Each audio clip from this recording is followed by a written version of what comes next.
Welcome. Hi, Joan. Hi, how are you doing? I'm doing great. I'm Joan Miller, and I'm here today with Louise Cooke, and I'm interviewing her about her new book. But first, before we get started, I'd like to know how you got into genealogy. Oh, gosh. You know, I'm one of those kind of weirdos who did it as a kid. I think I was probably, I don't know, maybe 10 years old, and I was at my grandmother's house, and there were all those black scrapbooks, but they were on the bottom shelf so I could reach them.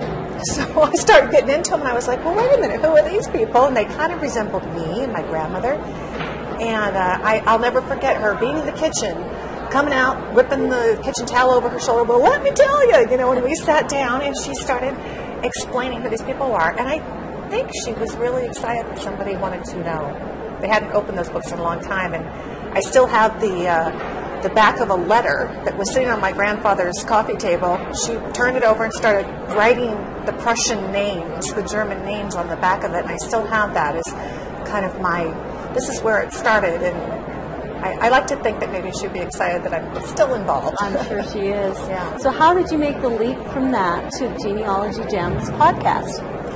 Well, it's interesting. I did family history off and on. I was raising a family, and we all know how busy that gets. But I would just sneak it in as I could, and I carried the box from house to house that I was working with.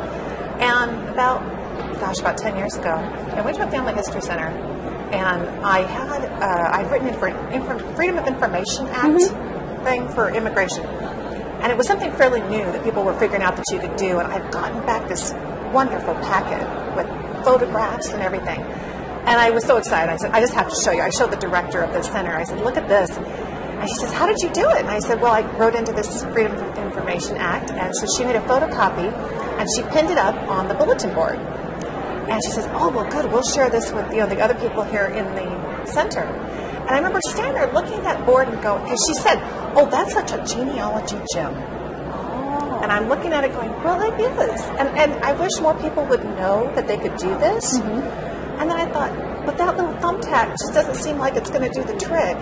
And a couple of years later, my kids gave me an iPod for my birthday. And when I discovered podcasts, and I discovered they were free, and I enjoyed them so much, I thought, this is the bulletin board. This is my push pin, and I'll make it Genealogy Gems. And so I went into iTunes and did a search, how to podcast. And I found a great little show that explained it, and a month later, I had an episode up online. That's how you get started. And then you go from that to this. Please tell us about the Google Toolbox, the Genealogist's Google Toolbox. My grade school teachers would never have believed that I would ever actually put something in print. I never thought of myself as a writer, but it's funny, doing the podcast, you do a lot of writing scripts and getting information, and Google has just turned into be my passion. It seems to be where I'm focused. Yeah. And so over the last couple of years, I've been compiling a lot of research strategies. I spend a lot of geeky time not doing genealogy, but following all the technology people and the Google blogs and the hackers. And I just try to put on my genealogy hat and say, okay, how can I use what they're using, what they're doing, and use it for genealogy? And it turns out all these free tools are phenomenal. I mean, to me, they're some of the most powerful genealogy tools, and they're not designed for genealogy at all. Yeah. So that's what the book is about, and it's put together the way I think I would like to use a book, which is it's quick and easy reference.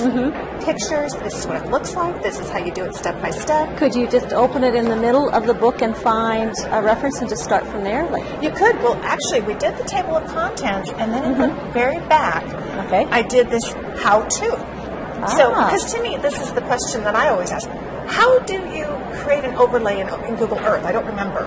How do I translate a document? How do you record a family history tour? Exactly. And the index will, by subject, tell you how to do this, how to do that. Here's the page.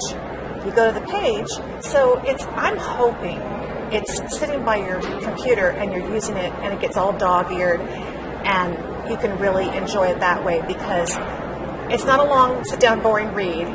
It's a let's get it done, let's get the story told. It's a reference book. Things. Exactly. And, I weave in tales and examples because I think it helps to hear some of that to know what the possibilities are.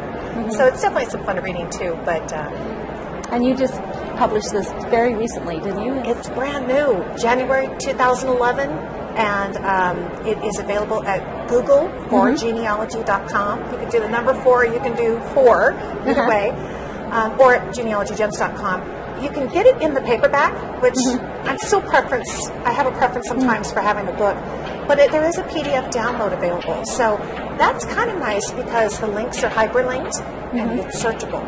And where do you go to get the PDF download? Same place. Same place. Google for Genealogy. Just click on the cover of the book and you'll see both options are available. It was published through lulu.com, so they have the PDF. You can download it and have it today, or you can order the book, and it comes surprisingly quick. Okay. And you also have a new DVD out. Please tell us about that. Well, that came out at the end of 2010. Oh, gosh. The years are running by everything. 2010, Google Earth for Genealogy, and it's volume 2. Early in 2010, I put out the first one. I didn't know it was a volume 1 at the time. And I just found the response was fantastic, and my enthusiasm for the subject has continued on, and I just started finding more and more things that you could do with Google Earth, which is a free program you just download off the internet. And so I thought, let's just keep going. If I can make a volume 2, great. And there was enough material. It's about 90 minutes of video tutorial. Do you cover geocaching and that, or not? Genealogy? Actually, that's probably going to be in volume 3? The geotagging. Geotagging. That's my next mode, yes. Volume 2 focuses on the story. Okay. And see, for me, that's really what all these names and dates and research is about. I want to get the story told. And we do something called a family history tour. That's what I call it. You can call it whatever you want, but it's a way of telling a story. Maybe you just pick a decade of time or the occupations of a particular ancestor, and you mark it geographically, because genealogy really is all location, location, location. And so there's nothing like being able to include that information on the map, very 3D map, but then embed photographs, videos, census records, all those documents that we've carefully filed away, we can pull them back out. And then as people take the tour, and you can record the tour, they can click on it and here comes the document. Here you are interacting with historic maps, modern maps, all the records, all the pictures, and you can even record your voice and tell the story if you want to. So that's what Volume 2 kind of really helps. So where can people purchase this? That again is at Google for genealogy.com or genealogygems.com. Either one, you bet. Okay. And you also have iPhone and Android apps. Tell us about that. What do you do with those? Well, I guess I had the right idea, because now it's all technology and genealogy, isn't it, here at Roots Tech? And last year it turned out that the folks who host my podcast, that's where all the files get saved online, they put out that they could do these apps. And they approached me and said, we'd like to try it out with yours. You're a popular show. Can we do it? And I said, yeah. So they created an iPhone app, and the response to that was terrific. People were excited to be able to. The big benefit is you can stream it. So you're not downloading all of these episodes. You can actually stream it and play it in the background so that you can continue to work on your iPhone or your iTouch. And then just a couple months ago, we finally got one launched for the Android, which I'm very excited about, because I'm thinking about getting an Android. I guess they call them a droid or a... Have you had a lot of interest in your Android app? Yeah. In fact, as soon as the iPhone app came out, all the droid users were Facebooking me and saying, where's the Android version? But what's fun about it, Joan, is that I can have the show on there, but I can also upload bonus content. That's the one thing that app users are getting that nobody else is getting. So I put together like little 3-minute videos, fun things I find last minute that I couldn't get into that week's episode, photographs of people that I'm interviewing. So I'm able to kind of add in the goodies that end up getting left out of the main show. You're a busy lady. I see you even have a toolbar. Yes. How does that work? Well, the toolbar actually came out about a year and a half ago maybe, and it was before the apps. But to me, what attracted me to doing it was that it's the same concept, which is you can stream the show from this toolbar with one click. It's free. You upload it. It becomes part of your browser. And the little media player on there, I've got it set up so that you can click the arrow and all three of my shows will drop down. Family History, Genealogy Made Easy, and Genealogy Gems, and then also Family Tree Magazine, since I host that show. And whichever one you select, every past episode is available. You pick it, and now you can listen and stream it while you're searching the web. So again, I love that idea of having it in the background. You don't have to stop what you're doing and sit down and listen to me. You can just put it on the background, hear from experts and people we're talking to, and keep doing what you're doing. What I enjoy about it is it just pops up in the corner, reminds me there's a new episode available. So that's very good. It gives me the ability to do an alert or a notification. And sometimes, when I hear about, Footnote has free access for 3 days to their website or whatever it is, I can send out a quick little notification, and toolbar users get those because my episode might not be out for another week, and then it's over. So you let people know about that. Yeah. So you've got a lot of different things going, including a premium membership for some of your subscribers. Right. So that took off like crazy this last year. It was amazing, and I think it's just that the free show, people are finally catching it, and of course, it doesn't hurt to have a TV series who you think you are out that's getting people bit by the bug.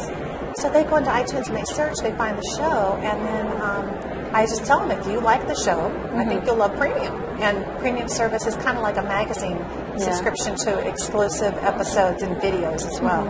So for me, that's a lot of fun because I really get to know the premium members, and we have kind of a community feel, and I have a message board for them, and so it's just another way, hopefully, of connecting with you. Yeah, exactly. Is there anything else you'd like to add to? I'm already tired. I'm tired now thinking about it.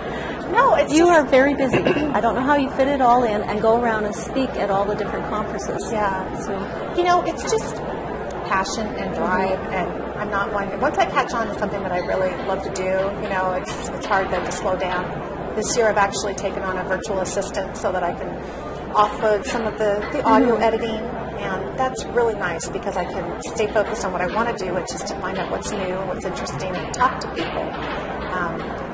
But yeah, I'm keeping busy as best I can. As long as people are still downloading, I want to keep doing the show. So it's such a blessing. I just pinch myself. I still do that. I get to do something that I love. It's so much fun. I mean, how lucky is that? So. I want to thank you so much, Lisa Louise Cooke, for this interview today. Thank you for joining me. It's wonderful to see you, and I can't wait to see you up in Canada later this year. Thank you.